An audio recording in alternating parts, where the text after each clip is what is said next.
Good afternoon, everyone.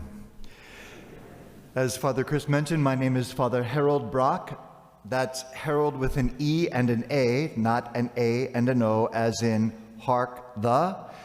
But I wasn't named after the Christmas Carol, and my parents didn't give me that name. I chose that name when I entered the Franciscan Friars of the Renewal.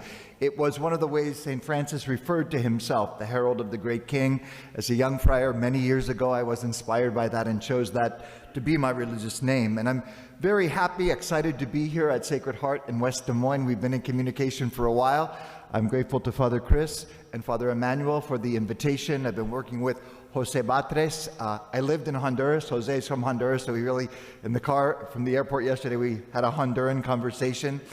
But I'm excited to be here in this evidently vibrant parish during this time of grace, which is Lent, and in the bigger context of the Eucharistic revitalization that's happening in the United States to preach the parish mission with burning desire.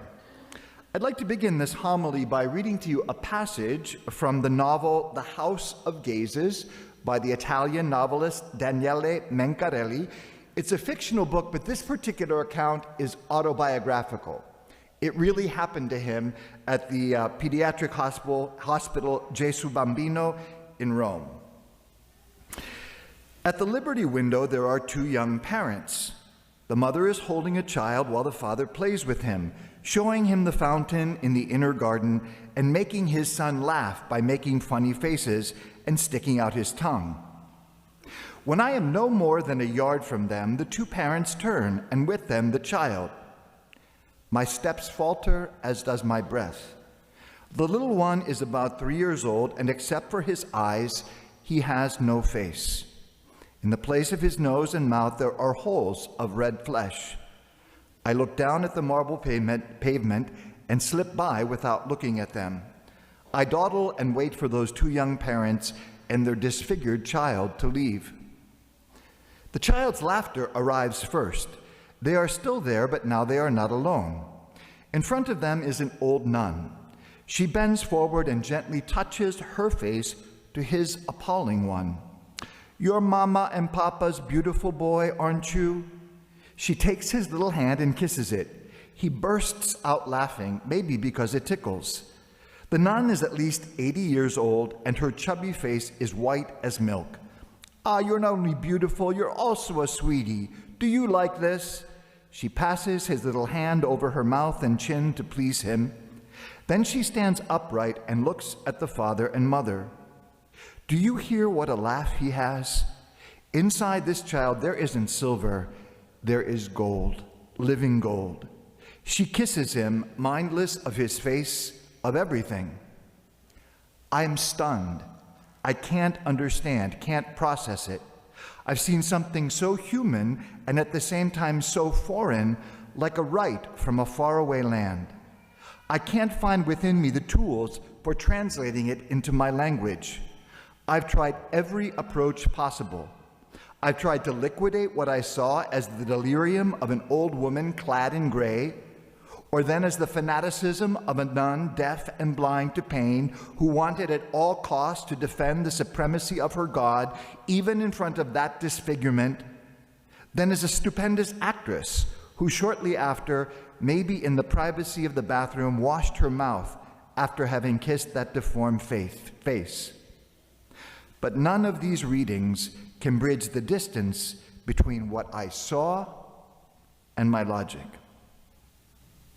It is an amazing contrast of perspectives. What the author sees and what the religious sister sees, or rather what the author doesn't see and what the religious sister sees. I think you could describe it, what she sees, as a transfigured perspective. Transfigured vision, a transfigured gaze that the author doesn't have. He only sees the surface, the appearance, the disfigured face of the child, and he is repulsed. He feels aversion. The nun, however, sees beyond that. She peers into the depth of reality. Her vision penetrates past appearances, and she sees overwhelming beauty and priceless treasure. One way of understanding the transfiguration, the most evident and obvious way, is that something happened to Jesus on Mount Tabor, that his appearance changed. But there's another way to understand it, one that I think that can be helpful to us. And that is that the apostles' vision, their ability to really see, is what changed on that mountain. And that they were able to see Jesus as he really is, in his glory, in his relationship with the Father, and in his relationship with the law and the prophets, to really see him, at least for a few moments. The gift that enables us to see beyond appearances, to gaze into the depth of reality, is faith. It's not a pretending to see or a forcing of ourselves to see. It's not a kind of manufactured vision. And it's not just assenting, for example, to the articles of the creed. It's enhanced vision, if you will, augmented reason. Faith is like a pair of glasses that enhances our natural vision. Without them, we can see things that are only close to us. Beyond that, things are fuzzy or invisible. But faith brings everything into clearer focus and enables us to go beyond our natural capacity of vision. But more than just a regular pair of glasses, or even bifocals or trifocals, yes, I'm sorry to say, mine are trifocals, faith is like a telescope that enables us to see what's far off, or a microscope to see what's very small, or even X-ray glasses to see beyond the surface into the heart of reality. The ability, as the letter to the Hebrews says of Moses, to see the invisible. Transformed perception. To see according to God, to see as God sees, to see with God's eyes, knowledge according to God. God shares with us his own way of seeing and knowing. He gives us a new vision of himself, of reality, of ourselves, and as we heard in the case of the sister, of others. Because revelation is like a light that shines on our minds, enabling us to see.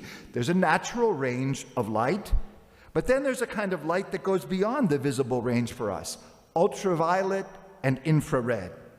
Faith gives us the ability to see that full spectrum of colors beyond our natural ability. Or to put it in another way, to hear the whole range of sounds and frequencies, ultra high and ultra low, above all, to be able to hear the voice of God. The religious sister in the passage that I shared with you has transfigured vision and transfigured hearing, heightened perception through the gift of faith. Abraham, too, in the first reading, had that intensified vision of faith. He's able to see and recognize and remember that Isaac is a gift from God, that he doesn't belong to him, Abraham, but rather to God. And so he's able to surrender him into God's hands. Sometimes at baptisms, I like to read that passage. It is shocking, but the deeper meaning is, whose child is this?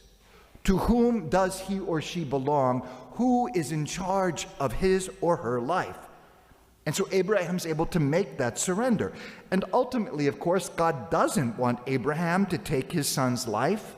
Isaac's life is spared.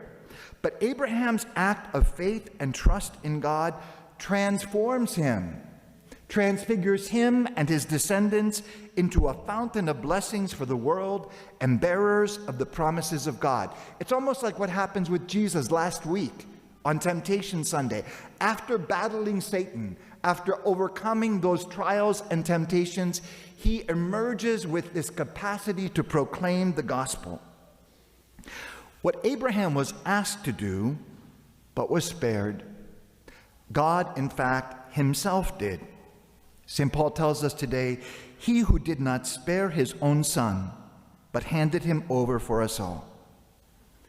Brothers and sisters, we desperately need the gift of faith, the gift of transfigured perception to be able to recognize Jesus, to be able to hear the voice of the Father saying, "This is my Son," to be able to listen as the Father asks us to the voice of Jesus, to recognize that God is not against us, but for us, with us, on our side.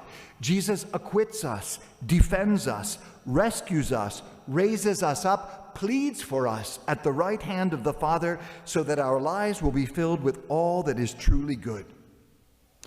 We also need the gift of faith, of transfigured perception, to recognize the mystery of faith, the sacrament of faith, God's greatest gift and the church's greatest treasure, the living presence of Jesus in the most holy Eucharist, hidden under the appearances of bread and wine. And that is what we are going to be pursuing this week in the Eucharistic Parish Mission here at Sacred Heart, West Des Moines. A clearer vision, a more complete perception, a greater understanding, a more profound appreciation, a more intense love, a deeper devotion to Jesus in the Holy Eucharist. But not only the what of the Eucharist, but the why he is here. His love, his burning desire, his longing to be close to us, to share his life with us, to be one with us. And so each evening, Monday, Tuesday, and Wednesday of this week, at 6:30 p.m., we will be having solemn exposition and adoration of the Eucharist, and then there will be a talk. And so on Monday evening, the talk is, I am with you, presence, desire, wonder, and communion. The evening will conclude with benediction and reposition, and then refreshments. Again, Tuesday, 6:30, again, exposition and adoration. The talk that evening is the Lamb who was slain. Passion, pain, sacrifice, and suffering, and the opportunity for the sacrament of reconciliation. And then finally, Wednesday, again, 6:30, again, adoration, exposition. The talk is food for the journey. Promise, prophecy, hope, and heaven. And again, concluding with benediction and reposition of the Blessed Sacrament. I want to invite you to come. I want to plead with you to come. If you want a good reason to come, just review the day's headlines. The world is so desperately in need of prayer, of grace, of mercy. The world is so desperately in need of the ability to see past our conflicts, big or small, to see into the heart of reality, to recognize our brothers and sisters, and above all, to recognize Jesus and receive in him the grace of salvation, conversion, and peace. I hope that you'll join us. You just might be transfigured.